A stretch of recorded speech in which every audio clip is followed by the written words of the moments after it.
आपल्या जागेवरती उभं राहूया आणि आपल्या भक्तिगीताने आपल्या भक्तीला आपण सुरुवात करूया. नमा परममंगला गौरव तुला परमवत्सला.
प्रार्थना करूया.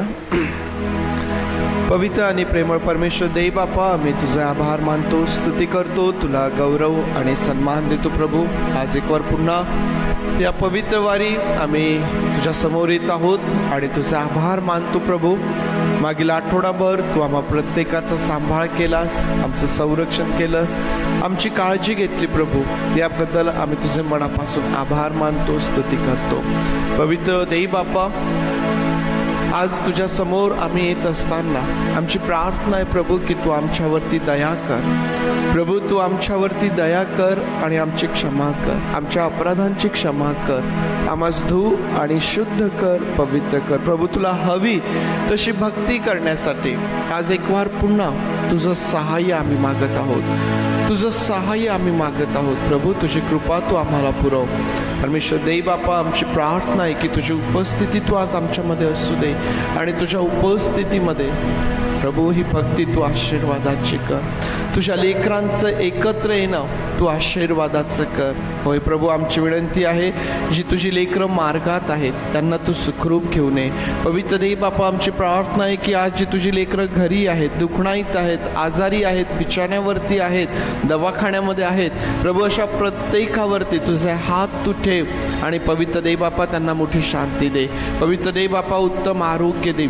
आणि देव बापा, आमची प्रार्थना आहे की तुझं ते अद्भुत काम त्या प्रत्येकाच्या जीवनामध्ये तू कर. होय प्रभू, आम्ही तुझे मनापासून आभार मानतो आणि तुझी स्तुती करतो. आजची सर्व भक्ती आम्ही तुझ्या सामर्थ्य हातांमध्ये सोपवून देतो. होय प्रभू, तू ही आशीर्वादित करत आहेस म्हणून तुझे मनापासून आभार मानून प्रार्थना आमचा प्रभू येशू याच्या नावात मागतो म्हणून तू ऐक. आमेन, आमेन. बसूया आपण.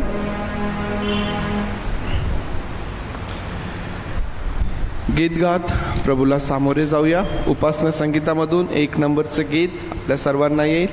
परम पवित्र सर्व समर्थ जगन्नायका प्रभुदेवा, प्रभात समयी मंगल गीते करीतो आम्ही तव.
त्याचप्रमाणे आणखीन एक गीत गाऊया. आपल्या सर्वांना येईल उपासना संगीतातून 126 नंबरचं गीत.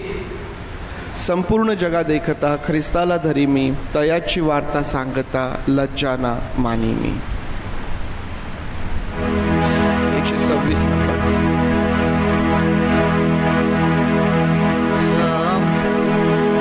जगा देखता ख्रिस्ताला धरी मी, तयाची वार्ता सांगता मानी मी. इसराये मला पामरा दारी, दिव्य तेज मम मनी घातले. दृष्टी विश्वासे हृदये पावलो, आनंदी सुखी मी झालो. हे नाम येशू गोडवा, तो माझा पूर्णाश्रय. नाही मला तो टाकना, त्याठायी मी इसराये मना पामरा धारिले, दिव्य तेज मम मनी घातले. दृष्टी विश्वासे हृदये पावलो, आनंदी सुखी मी झालो. तयाची वार्ता सोविला, सदा तो रक्षणा. तो न्यायकारी मला नाहीच सोडना. इसराये मला पामरा तारिले, दिव्य तेज मम मनी घातले. दृष्टी विश्वासे हृदये पावलो, आनंदी सुखी झालो. मलाही तू देवा समोर प्रेमाने पत्करी. स्वर्गात माझा हर्ष तो अक्षय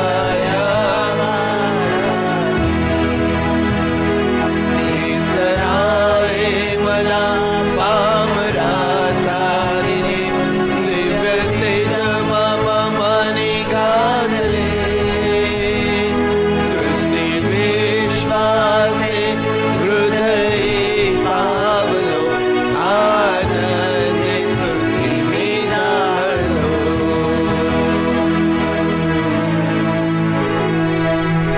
यावेळेस पवित्र शास्त्रामधून एक स्तोत्र आपण वाचूया आणि आज आपल्याकरिता बंधू विजू एक स्तोत्र वाचतील. यावेळेस आपण स्तोत्रसंहिता 114 वाचणार आहोत. आश्चर्यकारक निर्गमन. निर्गमन म्हणजे प्रवास. इस्रायल मिसर देशातून निघाला. याकोबाचे घराणे परकी भाषा बोलणाऱ्या लोकातून निघाले. तेव्हा यहुदा त्यांचे पवित्र स्थान झाला, इस्रायल त्यांचे राज्य झाला.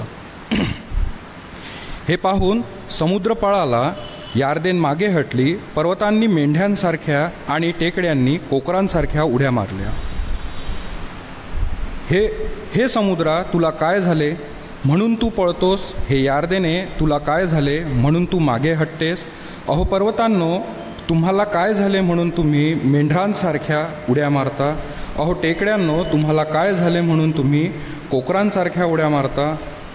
हे पृथ्वी, तू प्रभूसमोर, याकोबाच्या देवासमोर थरथर काप. तो खडक पालटून पाण्याचे तळे करतो, गारेचा खडक पालटून पाण्याचा झरा करतो. या स्तोत्रामध्ये आपल्याला प्रवासासंदर्भात दिलेला आहे. मी कंटिन्यू प्रवासामध्ये असतो म्हणून मला माहिती आहे की प्रवास काय आहे. ज्या वेळात मिस्रातून इस्रायल लोकांना देवाने बाहेर काढले त्यावेळात मोशेने लिहिलेलं हे स्तोत्र आहे. आणि यात त्या प्रवासात त्यांच्यासोबत ज्या गोष्टी झालेल्या आहेत, जसं समुद्र मोशेने आपल्याला सगळ्यांना माहिती आहे की तांबडा समुद्र दुभागला होता. यार्देनेचे चमत्कार आपल्याला माहिती आहे. सर्व गोष्टी आपल्याला माहिती आहे की आपल्या प्रवासात म्हटलं म्हणजे त्यांच्या प्रवासात ज्या गोष्टी झालेल्या आहेत त्या गोष्टी प्रभूने कशा कशा केलेल्या आहेत.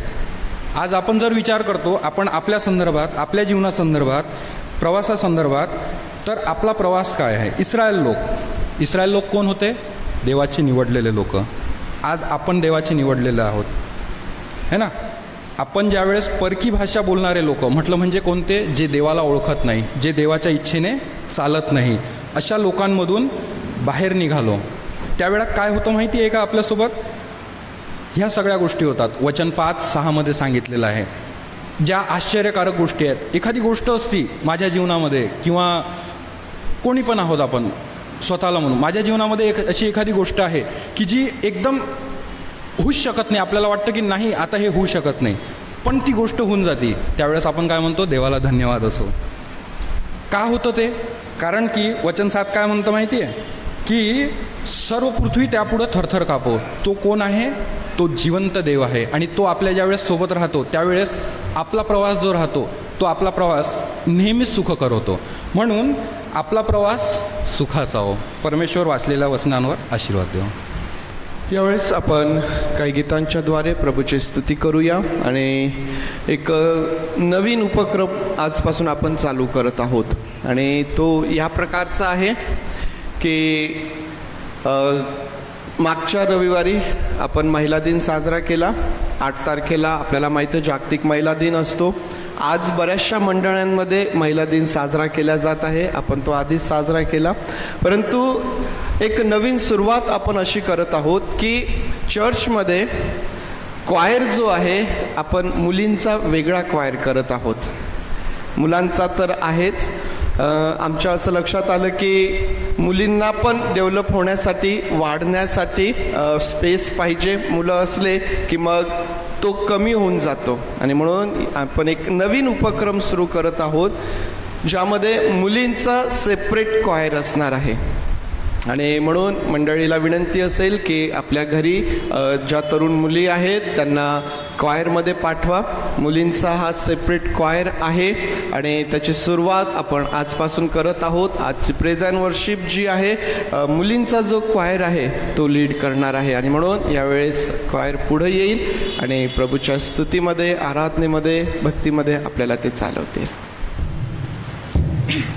आज सुंदरसा दिवस परमेश्वराने आपल्या जीवनासोबत जोडला, त्याबद्दल धन्यवाद परमेश्वराला या गोष्टीसाठी. आणि त्याची भक्ती करण्याची संधी आपल्याला प्रत्येकाला दिली, त्याबद्दल खरोखर परमेश्वराचे धन्यवाद म्हणते. आणि बायबलमध्ये म्हटल्याप्रमाणे आपल्याला परमेश्वराच्या अंगणामध्ये गीत गात, त्याच्या गेटामध्ये आपल्याला गीत गात अंदर जायचं आहे.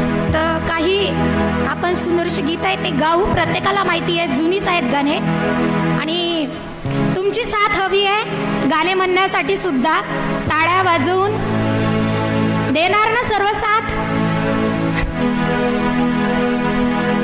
तर पहिलं गीत आपण गाऊ, देवा तू दयाळू फार. गजर संग्रह सॉन्ग नंबर 16 आहे.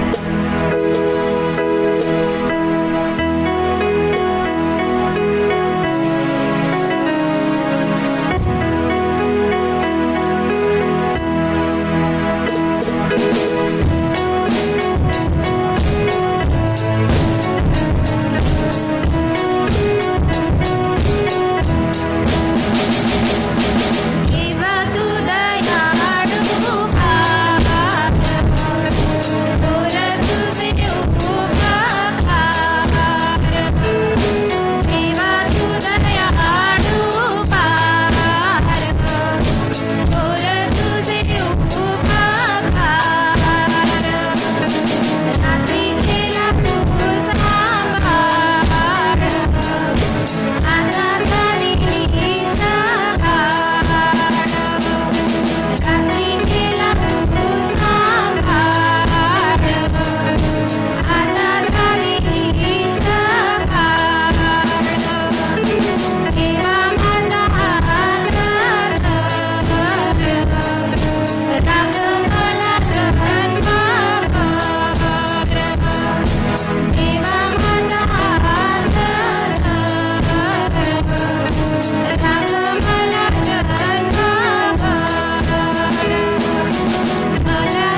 वचनामध्ये म्हटल्याप्रमाणे रात्रभर परमेश्वराने आपला सांभाळ केला. प्रियांनो, आपण जेव्हा झोपतो तेव्हा सुद्धा आपल्याला परमेश्वर पाहत असतो आणि आपलं रक्षण करीत असतो. आपण जेव्हा जागी असतो तेव्हा तर आपण कॉन्शियसमध्ये असतो, प्रभू आपला सांभाळ करतो, परंतु रात्रीच्या वेळेस सुद्धा तो आपल्याकडे बघत असतो, निहारत असतो. आणि किती सुंदर गोष्ट ही आपल्या प्रभूची, की तो दिवस रात्र आपल्याला बघत असतो. पुढचं एक गीत गाऊ आपण, देव माझा बैल माझा जोडीदार. आपला जीवन साथी आपला प्रभू श्री ख्रिस्त आहे. गजर संग्रह सॉन्ग नंबर 54.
पुढचं एक गीत गाऊ आपण प्रभूच्या स्तुतीसाठी. सर्वांना येणारं असं गीत आहे, जुनंच गाणं आहे, यहोवा चरवाहा मेरा. टाळ्या वाजून आपल्याला गीत गायचं आहे.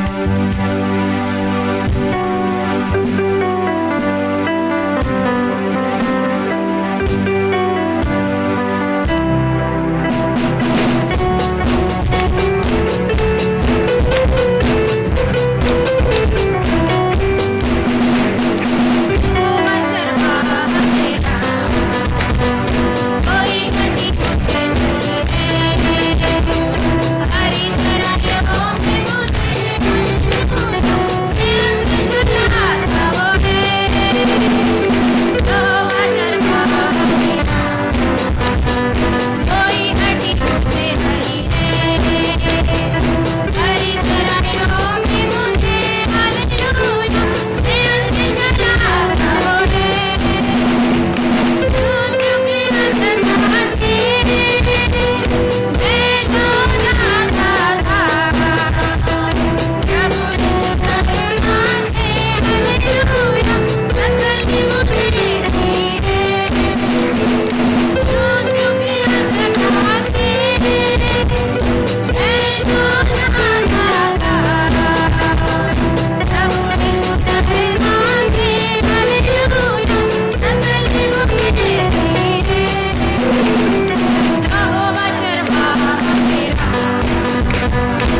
हरी चराइयों में मुझे स्नेह से चलाता है.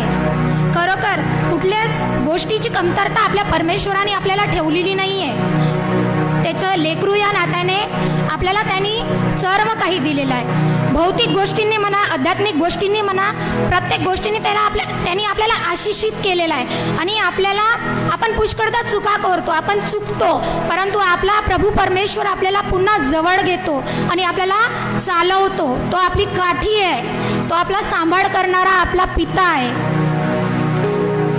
यावेळेस मी मंडळीला विनंती करते, आपण सर्वजण उभं राहू आणि प्रार्थनेमध्ये जात असताना एक नवीन गीत गाऊ. आपण गाण्याचा प्रयत्न करू. गाण्याचं बोल आहे आश्चर्य तेरे जग में इतने. आणि खरोखर प्रभूंनी खूप काही आश्चर्य कर्म देवबापांनी केलेले आहेत. खूप अद्भुत चमत्कार देवबापांनी या जगात केलेले आहेत. आणि ज्याप्रमाणे समुद्राला 2 भाग परमेश्वराने केला, खूप अद्भुत गोष्ट आहे की इस्रायली लोक तेव्हा जात होते, तेव्हा त्या समुद्राला 2 भाग प्रभूंनी केलं. तेव्हा ते आजूबाजूला भिंती त्यांना वाटत होत्या, जणू काही भिंती आहे आणि ते मधल्या रस्त्यातून चालले होते. अद्भुत आहे. त्या काळातल्या लोकांनी ते अनुभव कसा घेतला असेल, अद्भुत आहे, वेगळा आहे. परंतु परमेश्वर त्या काळामध्ये सुद्धा तसाच होता, अद्भुत कार्य करणारा. आणि या 2022 मध्ये सुद्धा तो तसाच अद्भुत कार्य करणारा परमेश्वर आहे. फक्त आपल्याला गरज आहे आपल्या विश्वासाची, आपल्या प्रभू येशू ख्रिस्तावर. आणि पुढचं गीत आपण गाऊ, आपले डोळे लावू आणि आपलं मन, आपलं दुःख, ज्या काही गोष्टी आपल्या जीवनातल्या त्या प्रभूजवळ आपण मांडू. गीत गाऊ आपण.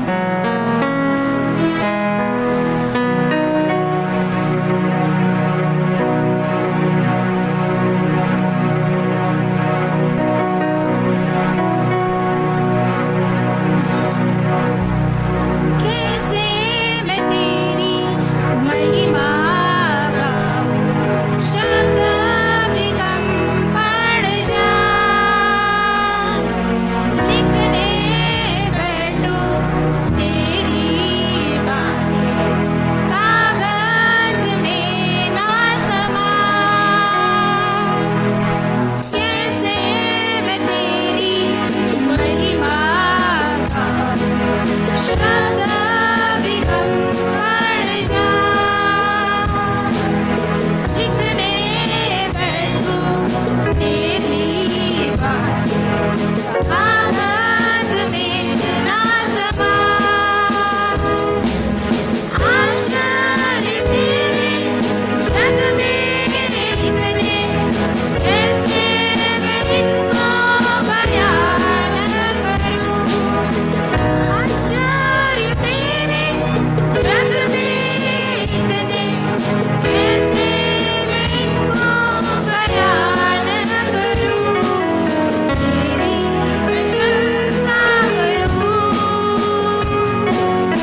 आपण प्रार्थना करू.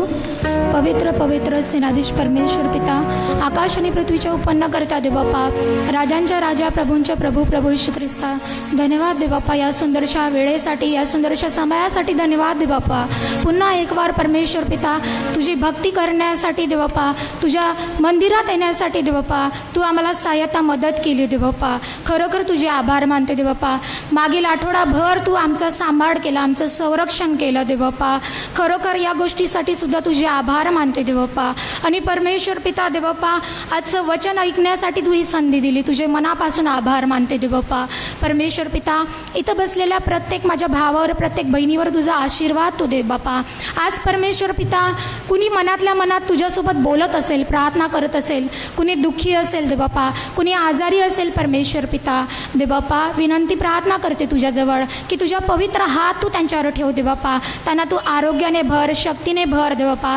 कुणी कुठल्या परिस्थितीमध्ये असेल, कुणी कुठल्या समस्येत असेल दे बाप्पा, त्या समस्येतून त्यांना तू बाहेर काढ. आणि परमेश्वर पिता, पूर्ण कॉन्सन्ट्रेशन आणि लक्ष केवळ दे बाप्पा तुझ्याकडे आमचं असावं.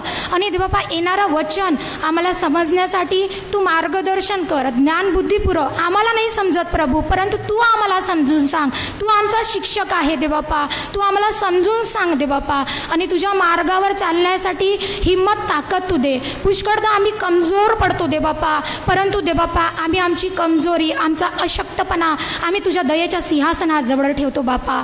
परमेश्वर पिता, आम्हाला शक्ती दे, बळ तू दे दे बाप्पा. तुझ्यासोबत प्रति दिवस प्रति रात्र चालण्यासाठी सहायता मदत कर, कारण तुझ्या मदतीशिवाय आम्ही काहीच करू नाही शकत दे बाप्पा. सहायता मदत तू कर. त्याचबरोबर दे बाप्पा, आजचं येणारं वचन प्रत्येकाला आशिषित तू कर, प्रत्येकाच्या हृदयात पेरल्या जाईल. आणि दे बाप्पा, आमचं जीवन फळ आणणारं जीवन तू बनव दे बाप्पा. पवित्र आत्म्याची फळं आमच्यामध्ये उत्पन्न होण्यासाठी आम्हाला सहायता मदत तू कर दे बाप्पा. हो परमेश्वर पिता, ती पवित्र आत्म्याची फळं माझ्या प्रत्येक बहिणीमध्ये, प्रत्येक भावामध्ये आणि माझ्यामध्ये सुद्धा दे बाप्पा उत्पन्न कर दे बाप्पा. तू जी पवित्र आत्म्याची फळं आहे, प्रीती, आनंद, शांती, सहनशीलता, इंद्रिय दमन, विश्वासूपणा दे बाप्पा, सहायता मदत कर दे बाप्पा. आणि आमचं जीवन आम्ही तुझ्या पवित्र हातात देतो दे बाप्पा. तू चालव, तू घडव आणि तुझ्या सेवेसाठी, तुझ्या कार्यासाठी आम्हा प्रत्येक बहीण भावाला तू उभं कर दे बाप्पा. दे बाप्पा, हा स्तुतिरूप यज्ञ दे बाप्पा, हे गीत दे बाप्पा तुला सादर करतो दे बाप्पा. तुला मान्य असो, ग्रहण असो दे बाप्पा. बोलणाऱ्याचे बोल तू पाहत नाही दे बाप्पा, परंतु तू अंतकरण पारखणारा परमेश्वर आहे दे बाप्पा. कसं अंतकरणातून गातो हे पाहणारा परमेश्वर आहे तू दे बाप्पा. आणि हाच विश्वास आहे दे बाप्पा की तू ही भक्ती, ही आराधना स्तुती तू मान्य केलेली आहे म्हणून दे बाप्पा. खरोखर धन्यवाद म्हणते, तुझे आभार मानते दे बाप्पा. तुझ्या गोड आणि पवित्र प्रिय नावाने येशू ख्रिस्ता मी प्रार्थना करते दे बाप्पा. आमेन. पण प्रभुदेव बापाच्या वचनांकडं आपलं लक्ष लावणार आहोत. आणि म्हणून या प्रार्थना करूया, आपले डोळे आपण बंद करूया आणि प्रभूच्या हातांमध्ये स्वतःला देऊया. प्रभू, आम्ही तुझे मनापासून आभार मानतो, स्तुती करतो, तुला गौरव देतो. थोर आणि जिवंत तू आहेस. तुझ्या समक्षतेमध्ये आम्ही आहोत आणि तुझ्या वचनांचा अभ्यास आम्ही करत असताना तू आमचं सहाय्य कर. तुझं वचन सजीव आहे, दुधारी तलवारीसारखं आहे. प्रभू, तुझं वचन सामर्थ्याने भरलेलं आहे. तुझ्या वचनाचं सामर्थ्य तू आमच्यावरती ओत. तुझ्या वचनाचं सामर्थ्य तू आमच्यावरती ओत. माझ्या देव बापा, आम्हास नवीन कर आणि तुझं गौरव आमच्या जीवनातून करून घ्या. आम्ही सर्वस्वी स्वतःला तुझ्या अधीन करत प्रार्थना आमचा प्रभू येशू याच्या नावात मागतो म्हणून तू ऐक. आमेन. आमेन. निर्गमाच्या पुस्तकाचा अभ्यास करत असताना आम्हाला निर्गमाच्या पुस्तकाचे 3 भाग आम्हाला करता येतात. आता हे 3 भाग आम्हाला कसे करता येतात, ज्यामध्ये अध्याय 1 ते अध्याय 12 हा एक भाग आम्हाला तयार करता येतो की ज्यामध्ये आम्हाला इस्रायल लोकांचं मिसर देशातून बाहेर पडणं आम्हाला पाहायला भेटतं. मग या 1 ते 12 अध्यायामध्ये काय आहे, या 1 ते 12 अध्यायामध्ये आम्हाला मोशेचा जन्म पाहायला भेटतो आणि मोशेचं पाचारण आम्हाला पाहायला भेटतं आणि 10 पिढा आम्हाला त्या ठिकाणी पाहायला भेटतात. आणि मग 10 पिढ्यांनंतर आम्ही पाहतो की इस्रायल लोक त्या ठिकाणाहून बाहेर पडले. त्याच्यानंतर जो पुढचा भाग आहे अध्याय 13 पासून तर अध्याय 18 पर्यंत, अध्याय 13 पासून तर अध्याय 18 पर्यंत हा एक वेगळा विभाग आम्हाला करता येतो. आणि या भागाकडे ज्यावेळेस आम्ही पाहतो की मिसर देशातून निघाल्यानंतर सिनाय पर्वतापर्यंत पोहोचणे हा एक भाग आहे. मिसर ते सिनाय पर्वत हा एक भाग आम्हाला या पुस्तकाचा करता येतो की या प्रवासामध्ये मला असं वाटतं जवळपास 3 महिन्यांचा प्रवास मिसर ते सिनाय इथपर्यंतचा इस्रायल लोकांना करायला लागलेला आहे. आणि हा एक विभाग आम्हाला दिसून येईल. मग या विभागामध्ये आम्हाला तांबडा समुद्र दुभागणे असेल, मान्ना, लावे पक्षे, खडकातून पाणी काढणे, कडू पाणी, हा जो सर्व भाग आहे हा आम्हाला या ठिकाणी दिसून येईल. आणि मग पुढचा जो भाग आहे अध्याय 19 पासून तर अध्याय 40 पर्यंत हा एक वेगळा भाग आहे. हा विभाग वेगळा का आहे? कारण या भागामध्ये परमेश्वर हा मोशेला नियमशास्त्र देत आहे. आणि या अध्याय 19 पासून तर 40व्या अध्यायापर्यंत आम्हाला काय वाचायला भेटतं? वेगवेगळ्या गोष्टींसंदर्भात देवाने लावून दिलेले नियम आम्हाला पाहायला भेटतात. याच भागामध्ये इस्रायल लोकांनी जे मोठं पातक त्या ठिकाणी केलं, सोन्याचं वासरू त्या ठिकाणी करून जो उत्सव त्यांनी त्या ठिकाणी केला, हे देखील एक मोठं पातक आम्हाला या भागामध्ये पाहायला भेटेल. नियमशास्त्र त्या ठिकाणी परमेश्वराने मोशेला दिलं, जे इस्रायल लोकांसाठी आम्हाला पाहायला भेटतं. मित्रांनो, या प्रकारे निर्गमाच्या पुस्तकाचे 3 भाग करा. पहिलं बाहेर पडणं आहे, नंतर सिनायपर्यंतचा प्रवास आहे, आणि मग नियम देणे, नियमशास्त्र त्या ठिकाणी. जर या प्रकारे आम्ही याचे भाग पाडले आणि त्याप्रमाणे जर आम्ही त्यावरती विचार केला तर आम्हाला सोपं जाईल. आणि या प्रकारे हे भाग पाडून निर्गमाच्या पुस्तकाचा अभ्यास करत असताना आज जो पहिला भाग त्या ठिकाणी आहे, अध्याय 1 पासून तर 12व्या अध्यायापर्यंतचा, हा आज आपल्या समोर आपण ठेवूया. आणि हा भाग आपल्या समोर आपण ठेवत असताना आज जे या भागामधून आम्ही पाहणार आहोत ते म्हणजे प्रतिकूल परिस्थितीमधून देवाच्या कार्याने बाहेर पडणे. प्रतिकूल परिस्थितीमधून देवाच्या कार्याने, देवाच्या सहाय्याने बाहेर पडणे, हे नाव आपण या पहिल्या विभागाला देऊया. देवाच्या सहाय्याने, देवाच्या कार्याने प्रतिकूल परिस्थितीमधून बाहेर पडणे. आम्हाला माहित आहे की मनुष्याच्या जीवनामध्ये प्रतिकूल परिस्थिती ही पुष्कळदा निर्माण होत असते.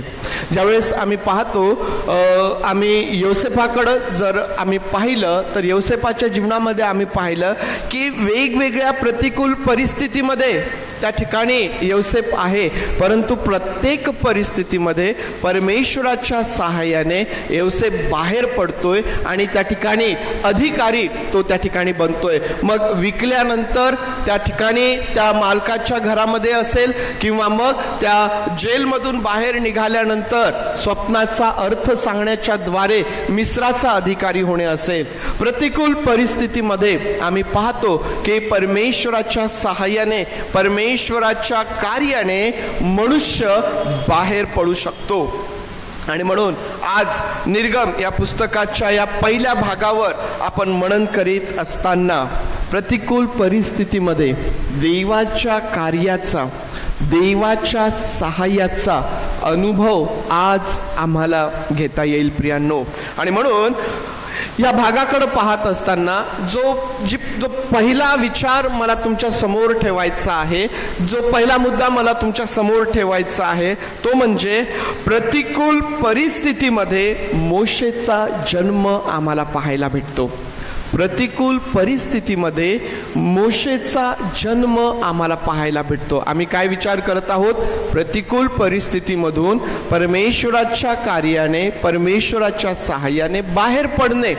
आणि म्हणून या प्रतीकाला, या विषयाला समोर ठेवत असताना प्रतिकूल परिस्थितीमध्ये मोशेचा जन्म आम्हाला पाहायला भेटतो. आपण वाचूया त्याच्या जन्माच्या संदर्भात निर्गमाचं पुस्तक, याचा अध्याय 2 आणि वचन 1 ते 10 पर्यंत.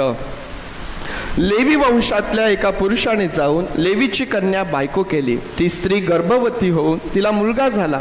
तो बालक सुंदर आहे हे पाहून तिने त्याला 3 महिने लपवून ठेविले. पुढे त्याला लपवून ठेवता येईना म्हणून तिने लवाळ्यांचा एक पेटारा करून त्याला डांबर व राळ चोपडली. त्या पेटाऱ्यात तिने त्या बाळकास घालून नदीकाठच्या लवाळ्यात नेऊन ठेविले. आणि त्याचे पुढे काय होते ते पाहावयास त्याची बहीण दूर उभी राहिली. मग फारोची मुलगी नदीवर स्नान करावयास आली. तिच्या दासी नदीच्या कडेने चालल्या असत्या लवाळ्यांमध्ये तो पेटारा तिच्या नजरेस पडला. तो आणाव्यास तिने आपल्या एका दासीस सांगितले. तो उघडून पाहता तिच्या दृष्टीस ते बाळक पडले आणि पहा तो मुलगा रडत होता. तिला त्याचा कळवळा आला व ती म्हणाली, हे कोणातरी इब्रायचे बालक आहे. तेव्हा त्या बालकाची बहीण फारोच्या मुलीस म्हणाली, आपणाकरिता मुलास दूध पाजावयासाठी इब्री स्त्रियातून एखादी दाई बोलावू काय. फारोच्या मुलीने तिला म्हटले, जा बोलाव. तेव्हा ती मुलगी जाऊन त्या बालकाच्या आईला घेऊन आली. फारोच्या मुलीने तिला म्हटले, या मुलाला घेऊन जा आणि माझ्याकरिता याला दूध पाज, म्हणजे मी तुला वेतन देईन. मग ती स्त्री त्याला घेऊन गेली व दूध पाजू लागली. ते मूल मोठे झाले तेव्हा ती त्याला घेऊन फारोच्या मुलीकडे गेली आणि तो तिचा पुत्र झाला. तिने त्याचे नाव मोशे ठेविले, कारण ती म्हणाली, मी त्याला पाण्यातून बाहेर काढिले. प्रियांनो, मोशेच्या जन्माच्या वेळेसची जी परिस्थिती होती, आपण मोशेच्या जन्माविषयी वाचलं. पार्श्वभूमी काय आहे? का मोशेचा जन्म झाल्यानंतर त्याच्या आईने त्याला 3 महिने लपवून ठेवलं? काय कारण होतं लपवून ठेवण्याचं? आम्हाला माहिती आहे की घरामध्ये बाळ जन्माला आल्यानंतर आनंद होतो आणि मग आम्ही काय करतो? आम्ही लपवतो का? आम्ही लपवत नाही, आम्ही सांगतो. आपला आनंद आम्ही सांगतो. आम्ही मिठाई, आम्ही स्वीट्स त्या ठिकाणी लोकांना देतो, कारण आम्हाला आनंद झालेला असतो. या ठिकाणी ही आई तिचा मुलगा जो पाहायला खूप सुंदर आहे असं असतानाही त्याला ती लपवून ठेवत आहे. कारण आम्हाला माहिती आहे की त्या ठिकाणी फारोने आपल्या लोकांना हे सांगितलेलं आहे की जर इब्री लोकांमध्ये, इस्रायल लोकांमध्ये जर मुलगा जन्माला आला तर त्याला मारून टाकायचं, त्याला नदीत टाकून द्या, त्याला मारून टाका. मुली जर जन्माला आल्या तर त्यांना जिवंत राहू द्या. ही परिस्थिती मोशेच्या जन्माच्या वेळेस आम्हाला पाहायला भेटते. प्रियांनो, आम्हाला माहिती आहे की मोशेचं नाव आणि या पुस्तकाचं नाव यामध्ये पुष्कळ साम्य आहे. निर्गम म्हणजे काय? मागच्या रविवारी सांगितलं. काय निर्गम म्हणजे? बाहेर पडणे किंवा बाहेर काढणे. मोशेच्या नावाचा अर्थ देखील तोच होतो. मोशे या नावाचा अर्थ काय आहे? बाहेर काढणे, बाहेर काढणे. आणि आम्हाला माहिती आहे की 10व्या वचनात आम्ही पाहतो की फारोची मुलगी जी आहे ती त्याला मोशे नाव देते. का मोशे नाव देते? कारण ती म्हणते की मी त्याला पाण्यातून बाहेर काढिले, मी त्याला पाण्यातून बाहेर काढिलेले आहे.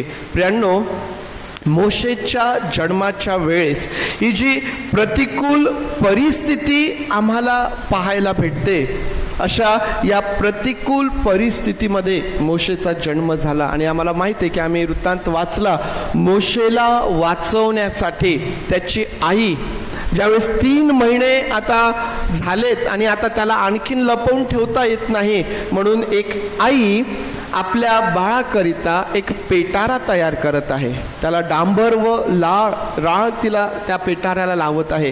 त्यामध्ये ती आपल्या बाळाला ठेवते आणि कुठं सोडते? पाण्यावरती, लवाळ्यामध्ये त्या ठिकाणी ती सोडून देते. आणि दूर त्याची बहीण उभी आहे. कशासाठी उभी आहे? आता त्याचं पुढं काय होणार? प्रियांनो, ज्यावेळेस एक आई या प्रकारे आपल्या 3 महिन्याच्या मुलासंदर्भात निर्णय घेते, यावरून त्यावेळेसच्या परिस्थितीचं आकलन करण्याचा प्रयत्न करा. एक कल्पना त्यावेळेसची, काय त्यावेळेस इस्रायल लोकांची परिस्थिती असेल, काय त्या कुटुंबाची परिस्थिती होत असेल, काय त्या आईवडिलांची परिस्थिती होत असेल की ज्यांच्या घरामध्ये मुलगा जन्माला येतोय. काय त्यांची परिस्थिती असेल प्रियांनो. 3 महिन्याच्या बाळाला त्या पेटाऱ्यात टाकून सोडून द्यायचंय आणि आता माहित नाही पुढं त्याचं काय होणार आहे. मोशेच्या जन्माच्या वेळेस ही प्रतिकूल परिस्थिती आम्हाला पाहायला भेटते प्रियांनो. प्रतिकूल परिस्थिती. आणि आम्हाला माहिती आहे की आता त्याला पाण्यावर सोडून दिलंय आणि फारोची कन्या त्याला बाहेर काढत आहे. फारोची कन्या त्याला त्या ठिकाणी बाहेर काढत आहे. मी तुम्हाला सांगत आहे की प्रतिकूल परिस्थितीमध्ये परमेश्वराचं जे काम आमच्या जीवनामध्ये परमेश्वर देवबाप करतो त्याकडं आम्ही लक्ष देत आहोत. आम्ही मोशेच्या जन्माच्या वेळेसची प्रतिकूल परिस्थिती बघितली, परंतु या प्रतिकूल परिस्थितीमध्ये परमेश्वराचं जे काम आहे ते पहा प्रियांनो, की ज्याने मारण्याचा आदेश दिलेला आहे, ज्याने मारण्याचा आदेश दिलेला आहे, मोशे त्याच्याच घरामध्ये लहानाचा मोठा होतोय. किती अद्भुत हे परमेश्वराचं काम आहे. मुलाला त्या ठिकाणी वाढणे, त्या ठिकाणी जगणे, जिवंत राहून वाढणे हे त्यावेळेला अतिशय कठीण आणि प्रतिकूल होतं. परंतु ज्याने मारण्याचा आदेश त्या ठिकाणी दिला त्याच्याच घरामध्ये मोशे लहानाचा मोठा होतो. प्रियांनो, परमेश्वराचं काम किती अद्भुत अशा प्रकारचं या ठिकाणी आम्हाला पाहायला भेटतं. प्रियांनो, ज्या आईने 3 महिने आपल्या बाळाला लपवून ठेवलं, तीच आई त्याच आईला, त्याच बाळाला दूध पाजण्यासाठी वेतन दिल्या जातं. प्रियांनो, किती परमेश्वराचं हे अद्भुत काम त्या ठिकाणी आहे. ही प्रतिकूल परिस्थिती जी होती, त्या प्रतिकूल परिस्थितीमध्ये परमेश्वराचं हे काम आम्ही किती प्रखरतेने आमच्या नजरेस या ठिकाणी येतं, की ज्याने मारायचा आदेश दिला त्या ठिकाणी मोशे त्याच्या समोर लहानाचा मोठा होतोय आणि तो काही करत नाहीये. ज्या आईने बाळाला 3 महिने लपवून ठेवलं, आता त्याच बाळाला दूध पाजण्यासाठी तिला वेतन दिल्या जात आहे, तिला पगार दिला जात आहे, तिला पैसे त्या ठिकाणी दिल्या जात आहे. प्रियांनो, हे काम केवळ परमेश्वर करू शकतो, जे मनुष्याच्या बुद्धी सामर्थ्या पलीकडे आहे. प्रियांनो, लक्षात घ्या की एक आणखीन त्या ठिकाणी आमच्यासाठी फार सुंदर बाब त्या ठिकाणी आहे, की मोशे जरी फारोच्या राजवाड्यामध्ये मोठा झाला, शिक्षण प्राप्त केलं, सर्व त्या ठिकाणी प्राप्त केलं, फारोच्या राजवाड्यामध्ये वाढत असताना, त्या राजवाड्याचं वैभव त्या ठिकाणी तो पाहत असतानाही त्याचं मन आपल्या लोकांकडे लागलेलं आहे. त्याचं मन आपल्या लोकांकडे लागलेलं आहे. फारोचा तो राजवाडा, ते सगळं वैभव मोशेला आपल्या लोकांपासून दूर करू शकलं नाही. आज प्रियांनो, मंडळीला, ख्रिस्ती आई वडिलांना मला हे उत्तेजन द्यायला पाहिजे की आपल्या लेकरांना वाढवत असताना, त्यांचं संगोपन करीत असताना, प्रियांनो, त्यांना मंडळीमध्ये, त्यांना घरामध्ये असं पोषक वातावरण द्या, अशा प्रकारे त्यांना प्रभूमध्ये वाढवा की हे जे जगाचं आकर्षण आम्ही पाहतो, त्या आकर्षणाला आमची लेकरं भुरळ पडणार नाही. हे आज आमच्यासाठी एक फार महत्वाचं आहे प्रियांनो, की मोशेची आई त्याला दूध पाजत आहे. या ठिकाणी स्पष्ट सांगितलं नाही की तिने किती काळ त्याला दूध पाजलेलं आहे. असं म्हटलेलं आहे की तो मोठा होईपर्यंत 3 महिन्यांचा असताना तिने फारोच्या कन्येकडून त्याला घेतलं, त्याला दूध पाजायला सुरुवात केली आणि त्याला मोठं केलं. स्पष्ट सांगितलं नाही की किती, परंतु आम्हाला निश्चित कळून येतं की जोपर्यंत ते बाळक दूध पित होतं ते आपल्या आईकडं असेल. ते मोठं झाल्यानंतर ती त्याला फारोच्या कन्येकडे परत घेऊन आली. असं काय त्या आईने त्याच्यावरती संस्कार केलेत? असे काय संस्कार मोशेच्या आईने मोशेवरती केलेत की त्या राजवाड्यामध्ये राहत असतानाही त्याचं मन आपल्या लोकांकडे लागलेलं आहे? प्रियांनो, परमेश्वराचं काम आम्हाला मोशेच्या जीवनामध्ये पाहायला भेटतं. आज मला या गोष्टीचं उत्तेजन द्यायला पाहिजे की या ठिकाणी बसलेल्या प्रत्येक व्यक्तीच्या जीवनामध्ये, जी तरुण लेकरं या ठिकाणी आहेत, जी लहान लेकरं या ठिकाणी आहेत, प्रियांनो, त्या आम्हा प्रत्येकाच्या जीवनामध्ये परमेश्वर काम करीत आहे. परमेश्वर काम करीत आहे. प्रियांनो, आम्हाला आमच्या लेकरांना, आम्हाला आमच्या पुढच्या पिढीला अशा प्रकारे प्रभूमध्ये वाढवायचं आहे, अशा प्रकारे त्यांच्यासाठी आम्हाला वातावरण तयार करायचंय, अशा प्रकारचा कित्ता आम्हाला आमच्या जीवनामधून त्यांच्या समोर ठेवायचा आहे की जेव्हा आमची लेकरं या जगामध्ये बाहेर जातात, या जगातल्या आकर्षणांना ते बळी पडणार नाही, तर ते त्यांच्यावरती वरचढ होतील आणि ते प्रभूपासून, प्रभूच्या आज्ञेपासून कधीही परावृत्त होणार नाही. आम्हाला या प्रकारे आमच्या लेकरांसमोर हे एक फार मोठं काम आम्हाला करायचं आहे. प्रियांनो, मोशे प्रतिकूल परिस्थितीमध्ये जन्माला आला, प्रतिकूल परिस्थितीमध्ये वाढला, परंतु आम्ही पाहतो की परमेश्वराचं काम त्याच्या जीवनामध्ये, परमेश्वराने त्या सगळ्यांमधून त्याला बाहेर काढलं. मुळात प्रतिकूल परिस्थिती जी दिसून येत होती, ती प्रतिकूल परिस्थितीच परमेश्वराने बदलून टाकली आणि मोशेसाठी ती अनुकूल त्या ठिकाणी परमेश्वराने केली. आज आमच्याही जीवनामध्ये तोच परमेश्वर काम करणार आहे. आज आमच्याही जीवनामध्ये तोच परमेश्वर कार्य करणारा परमेश्वर आहे. प्रियांनो, त्यानंतर मोशेनंतर आता आम्ही इस्रायल लोकांकडे ज्या वेळेला येतो, इस्रायल लोकांकडे आल्यानंतर आम्हाला त्याही ठिकाणी पाहायला भेटतं की प्रतिकूल परिस्थितीमध्ये इस्रायल लोक मिसर देशातून बाहेर येतात, बाहेर ते पडतात. आणि आम्ही जर वाचलं निर्गमाच्या पुस्तकामधून अध्याय 12, निर्गमाचं पुस्तक अध्याय 12 आणि वचन 37 पासून तर जर आम्ही 42 पर्यंत वाचलं तर त्या ठिकाणी आम्हाला इस्रायल लोकांचं मिसर देशातून बाहेर येणं आम्हाला दिसून येतं. आणि या ठिकाणी आम्हाला काय पाहायला भेटतं, 37 पासून मी तुमच्यासाठी वाचत आहे. मग इस्रायल लोक रामसेस येथून कूच करून सुखोत येथे गेले. जे पुरुष पायी गेले ते मुले बाळे खेरीज करून सुमारे 6 लाख होते. त्यांच्याबरोबर एक मोठा मिश्र समुदाय पण गेला. तशीच शेरडे, मेंढरे, गुरेढोरे वगैरे पुष्कळ जनावरे गेली. त्यांनी आपल्याबरोबर मिसर देशातून मळलेली कणिक आणली होती. तिच्या बेखमीर भाकऱ्या भाजल्या. तिच्यात काही खमीर नव्हते. मिसर देशातून त्यांना जबरीने बाहेर काढले होते, म्हणून त्यांना थांबावयाला अवकाश मिळाला नाही. त्यास खाण्यासाठी काही तयार करून घेता आले नाही. इस्रायल लोकांना मिसर देशात राहून 430 वर्षे लोटली होती. 430 वर्षे संपली त्याच दिवशी परमेश्वराच्या सर्व सेना मिसर देशातून निघाल्या. परमेश्वराने त्यांना मिसर देशातून बाहेर आणले. याकरिता परमेश्वराप्रित्यर्थ ही जागरणाची रात्र आहे. इस्रायल लोकांसाठी ती पिढ्यानपिढ्या परमेश्वराप्रित्यर्थ ही जागरणाची रात्र आहे, म्हणून अवश्य पाळावी. या ठिकाणी आम्हाला इस्रायल लोकांचं मिसर देशातून बाहेर येणं आम्ही पाहतो. आणि कशा स्थितीमध्ये आलेले आहेत ते, त्यांना सोबत काहीच करून घेता आलं नाही. पीठ मळलेलं आहे, परंतु भाकरी टाकण्याची तेवढी देखील वेळ त्यांना देण्यात आली नाही.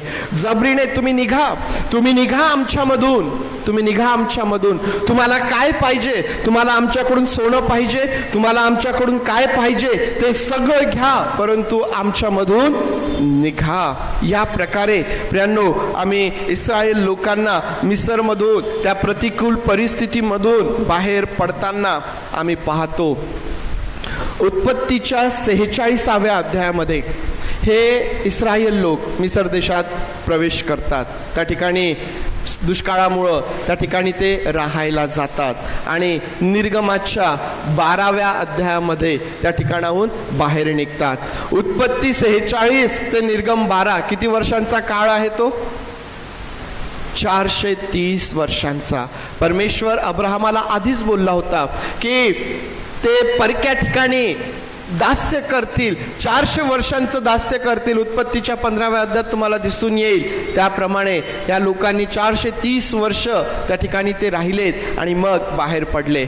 उत्पत्तीमध्ये ज्यावेळेस आम्ही या लोकांना, याकोबाला आणि त्याच्या सोबतच्या पुरुषांना त्या ठिकाणी जाताना पाहतो, किती लोक होते? 70 लोक त्या ठिकाणी सांगितलेले आहेत. 70 लोक त्या ठिकाणी मिसर देशात प्रवेश करतात आणि बाहेर निघताना किती लोक आहेत? 6 लाख पुरुष. 6 लाख पुरुष त्या ठिकाणी आहे. मुले आणि बाकीचे जे आहेत स्त्रिया त्या सोडून त्यांची संख्या जर ऍड केली तर दुप्पट त्या ठिकाणी आपण जाऊ शकतो. 6 लाख पुरुष जे पायी निघालेले आहेत. एवढा मोठा समुदाय त्या ठिकाणाहून बाहेर निघालेला आहे. प्रियांनो, मिसर देशामध्ये या सर्व वर्षामध्ये त्यांनी जो त्रास सहन केला, ज्या प्रतिकूल परिस्थितीमध्ये ते राहिलेत, त्याची जाणीव आम्हाला निश्चित झालेली असेल. घरात बाळ जन्माला येतंय त्यावेळेला दुःख त्या ठिकाणी आहे. मुलगा जन्माला येतोय, वेदना त्या ठिकाणी आहे, दास्य त्या ठिकाणी आहे, ओझ त्या ठिकाणी आहे. आणि त्याची तीव्रता ही इतकी आहे की ज्यावेळेस परमेश्वर मोशेला पाचारण करत आहे, परमेश्वर मोशेला म्हणतो की त्या ठिकाणी माझ्या लोकांची ती विपत्ती मी माझ्या डोळ्यांनी बघितलेली आहे. परमेश्वर मोशेला म्हणतो की त्यांचा आक्रोश माझ्या कानी आलेला आहे, तो मी ऐकलेला आहे. परमेश्वराने आपल्या लोकांचा हा त्रास, या वेदना त्या ठिकाणी परमेश्वर देवबापाने त्या ठिकाणी पाहिल्यात. आणि आम्हाला माहिती आहे की परमेश्वराने आपल्या सामर्थ्य बाहुने, आपल्या अद्भुत कार्याने या इस्रायल लोकांना मिसर देशातून बाहेर आणले. प्रियांनो, लक्षात घ्या की परिस्थिती जरी प्रतिकूल होती तरी किती लोक त्या ठिकाणी वाढले? 6 लाख पुरुष त्या ठिकाणी झाले. प्रियांनो, देवाच्या लोकांसाठी प्रतिकूल परिस्थिती त्यांना आशीर्वादित जीवन जगण्यापासून थांबवू शकत नाही. प्रतिकूल परिस्थिती असणार आहे या जगामध्ये. जर आमच्या प्रभूने त्रास सहन केला, आमच्या प्रभूला दुःख झालेत, त्याला संघर्ष करावा लागला, तर तुम्हाला आणि मलाही करावं लागेल. अनेकदा प्रतिकूल परिस्थितीला प्रभूने सामोरं तो गेलेला आहे. त्याला दगडमार करण्याचा प्रयत्न झाला, त्याला लोटून देण्याचा प्रयत्न झाला. प्रतिकूल परिस्थितीमध्ये आम्ही त्याला पाहतो. तुम्ही आणि मी देखील पुष्कळदा जीवनामध्ये प्रतिकूल परिस्थितींमधून जातो. ज्या गोष्टींची अपेक्षा आम्ही केलेली नसते अशा स्थितीमधून आम्ही जातो आणि आम्हाला समजत नाही की आता काय करायचं. परंतु लक्षात घ्या की प्रतिकूल परिस्थिती आम्हाला आशीर्वादित होण्यापासून थांबवू शकत नाही. फारो बोलला होता की मुलांना मारून टाका. का? कारण त्यांची संख्या वाढायला नको, त्या लोकांनी वाढायला नको. परंतु ते थांबलेत काय? नाही, ते वाढत गेले, ते बहुगुणित त्या ठिकाणी झालेत. प्रियांनो, हे देवाचं कार्य त्या ठिकाणी पहा की इस्रायल लोक प्रतिकूल परिस्थितीमध्येही बहुगुणित होत आहे. हे परमेश्वराचं काम आहे. प्रियांनो, हा परमेश्वर आपल्या सामर्थ्य बाहुने त्या ठिकाणी कार्य करणार आहे. आणि आम्हाला माहिती आहे की ज्या 10 पिढा त्या मिसर देशावरती आल्यात त्या आमच्या समोर आहेत. त्या पिढा व्यवस्थित वाचून घ्याल. 10 पिढा त्यामध्ये आम्हाला पाहायला भेटतं की रक्ताची पिढा आहे, बेडकांची पिढा आहे, उवांची पिढा आहे, गोमाशांची पिढा आहे, मरीची आहे, गळवांची आहे आणि गारांची, टोळांची, निबिड अंधकाराची आणि प्रथम वत्स्य. मग मुलगा जो प्रथम आहे मग तो पुरुषाचा असेल किंवा पशुचा असेल, त्याचं मरण त्या ठिकाणी आम्ही पाहतो. या 10 पिढा परमेश्वराच्या सामर्थ्य बाहुने परमेश्वराने या आपल्या लोकांना त्या ठिकाणाहून बाहेर काढलेलं आहे. आम्ही मोशेच्या वेळेसची प्रतिकूल परिस्थिती पाहिली, परंतु देवाने ती प्रतिकूल परिस्थिती मोशेसाठी अनुकूल केली. इस्रायल लोक प्रतिकूल परिस्थितीमध्ये जीवन जगत आहे, दुःखामध्ये आहे, त्रासामध्ये आहे, कष्टामध्ये आहे, परंतु तिथंही ते बहुगुणित होत आहे.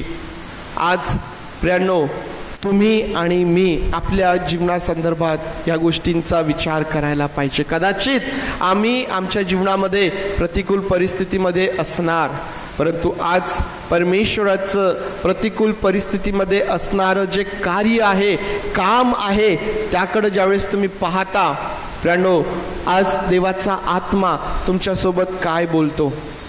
आज हा देवाचा आत्मा तुम्हाला कोणत्या गोष्टीचं उत्तेजन देऊ इच्छितो? आज हे परमेश्वराचं वचन तुम्हाला काय उत्तेजन देत आहे? प्रियांनो, प्रतिकूल परिस्थितीकडं पाहून घाबरू नका, कारण त्या परिस्थितीपेक्षा जो मोठा आहे तो परमेश्वर तुमच्या सोबत आहे, तो माझ्या सोबत आहे. आणि म्हणून प्रियांनो, आज संपवण्यापूर्वी दोन महत्त्वाच्या गोष्टी आज या ठिकाणाहून तुम्ही घेऊन जायच्या आहेत. त्या दोन महत्त्वाच्या गोष्टी म्हणजे, एक, जीवनामध्ये प्रतिकूल परिस्थितीला आणि प्रतिकूल व्यक्तीला घाबरून जाऊ नका. परमेश्वर त्याच्यापेक्षा मोठा आहे, तो तुमच्या सोबत आहे. परिस्थिती असेल किंवा व्यक्ती असेल. आम्हाला माहिती आहे की फारो त्या ठिकाणी मोशेच्या विरोधात उभा आहे, त्या ठिकाणी फारो इस्रायल लोकांच्या विरोधात उभा आहे, आणि फारो म्हणजे देवाच्या समान त्या ठिकाणी तो आहे. आणि असा बलशाली अधिकारयुक्त व्यक्ती देवाच्या लोकांविरुद्ध उभा असतानाही त्याचं काही त्या ठिकाणी चाललेलं नाही. आज तोच परमेश्वर तुमचा आणि माझा परमेश्वर आहे. आणि म्हणून जीवनात कसलीही प्रतिकूल परिस्थिती येऊ द्या, कोणीही प्रतिकूल व्यक्ती आमच्या समोर असू द्या, आम्ही परमेश्वराकडे पाहावं आणि परमेश्वराचं ते अद्भुत कार्य आम्ही आपल्या जीवनामध्ये अनुभवास घ्यावं. प्रियांनो, दुसरी गोष्ट म्हणजे, मी सांगितलं की मोशेच्या नावाचा अर्थ बाहेर काढणे. इस्रायल लोक मिस्रातून बाहेर निघत आहे, निर्गमाचा अर्थ बाहेर पडणे. आज हा दुसरा महत्त्वाचा संदेश तुमच्यासाठी आणि माझ्यासाठी आहे की देवाची इच्छा आहे आम्ही बाहेर पडावं, आम्ही बाहेर निघावं.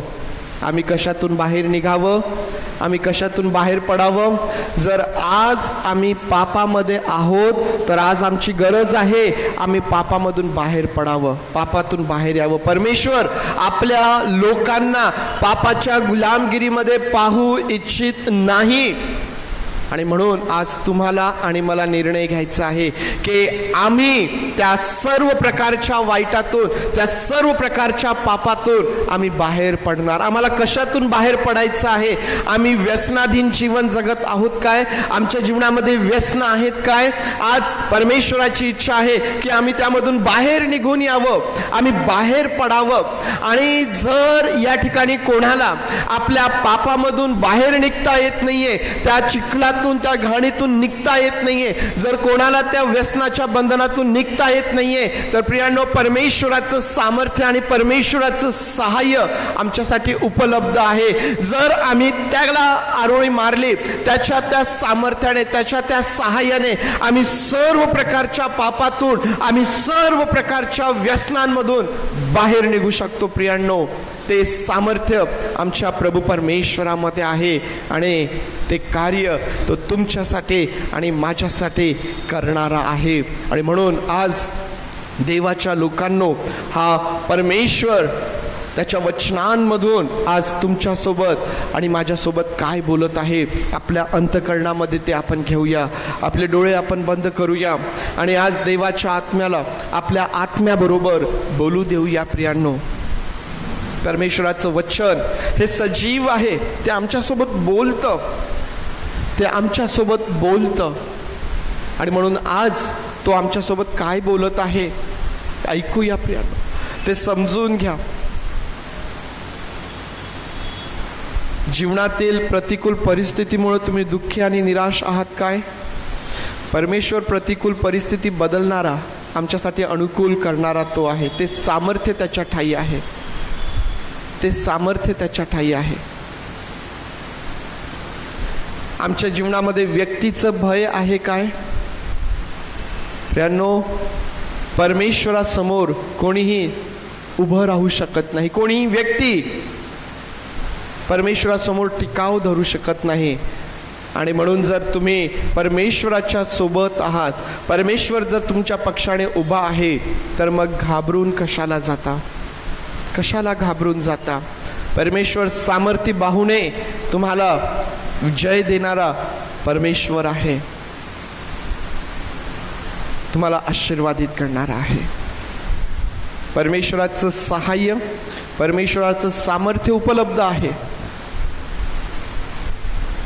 आम्हाला कदाचित बाहेर निघण्याची गरज आहे.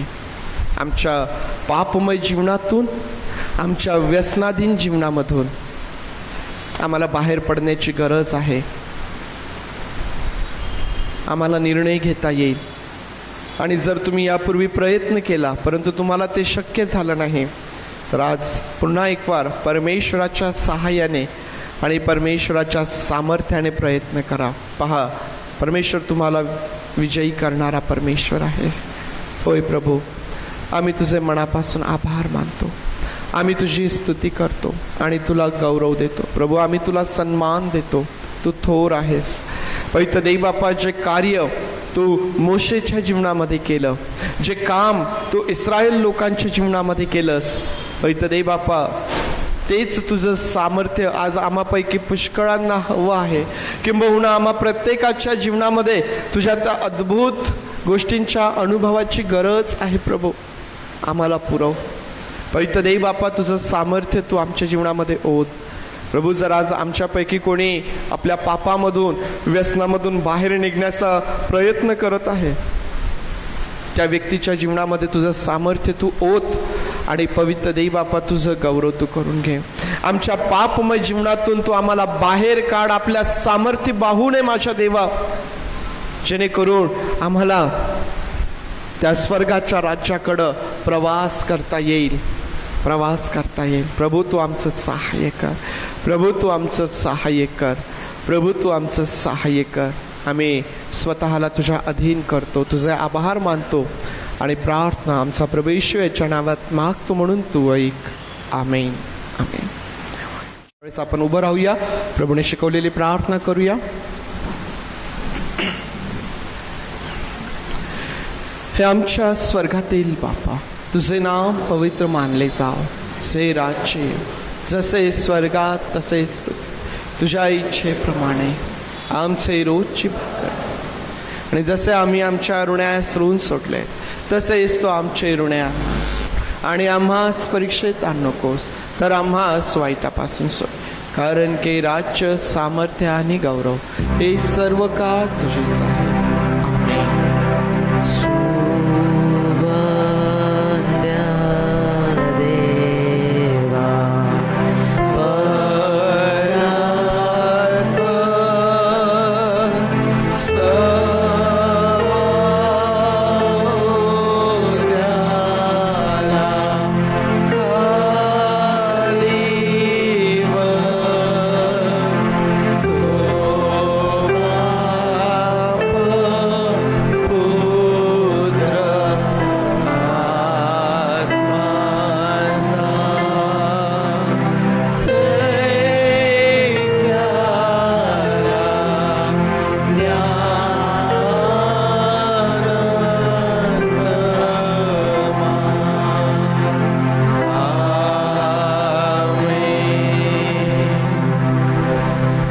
प्रभू येशू ख्रिस्ताची कृपा, देव बापाची प्रीती आणि पवित्र आत्म्याची सुसंगती तुम्हा बरोबर प्रभू येशू ख्रिस्त येईपर्यंत सदुदित असो. आमेन.